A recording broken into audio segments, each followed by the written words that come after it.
पीडित महिलेची सासू आहे. माझी 3 महिन्याची ओली बाळंती आज मरणाच्या दारात आहे.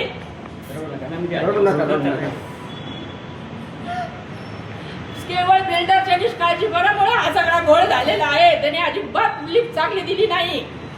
तर सतत त्या लिफ्टचे प्रॉब्लेम यायचे, सतत मध्येच बंद पडायची. लहान पोरं येतात जातात सेपरेट, त्यांचा किती वेळेस जीव धोक्यात आलेला आहे या लिफ्ट मध्ये.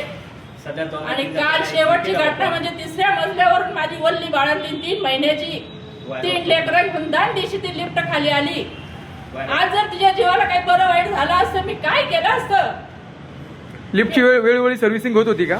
सर्व्हिसिंग अजिबात नाही. त्याला फोन केला का कोणतरी ते दाढीवाले शेंबडे यायचे 2 आणि काहीतरी कुटकुट करून निघून जायचे. झाली लिफ्ट चालू.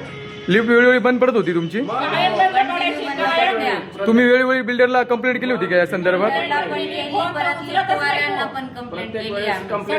करतात पण फोन उचलत आणि नाही. एवढं होऊन पण बिल्डर नाही आलाय आणि किंवा आज कोणी दुसरा अधिकारी दिवस पण नाही होता, आलाय. माझी पोर इथं मरणाच्या दारात आहे, पण त्या बिल्डरने अजून फोन करून विचारलं नाही का कसे कोणी काही आलेलं नाही काय? चौकशी करायला. वायर न टाकता त्यांनी सरळ लावले. हा वायर रोप नाहीये त्या याला. आणि माझं 4 वर्षाचं ग्रीसिंग पण बघा तुम्ही कसं आहे. आज क्रॅक गेले. लेकरू माझे आज एवढं 4 वर्षाचा मुलगा आहे, त्याचे पण 4 क्रॅक गेले पायाला. त्याला त्याचं आता उठता येत नाही किंवा बसता येत नाही. प्लास्टर सांगितलंय, आता सूज उतरल्याशिवाय पुढचं ऑपरेशन होणार नाही, डॉक्टर सांगताय. अजून एक 4 वर्षाची पुतणी माझी आणि 2 मुठण्या माझ्या एकीचा मनक्याला त्रास झालाय, एकीचं छातीत दुखतंय म्हणून ती पोर 5 वर्षाची, तिला सांगता सुद्धा येत नाही का आई काय दुखतंय म्हणून. ती नुसती रडतीये. काय करायचं सांगा अशा परिस्थितीत आम्ही. तुम्ही पोलीस स्टेशनला गुन्हा दाखल केलाय? हो, नाशिक हो, लगेच रात्रीच आम्ही गुन्हा दाखल केलेला आहे. त्यांनी जबाब नोंदवून घेतलाय आणि त्याच्यावर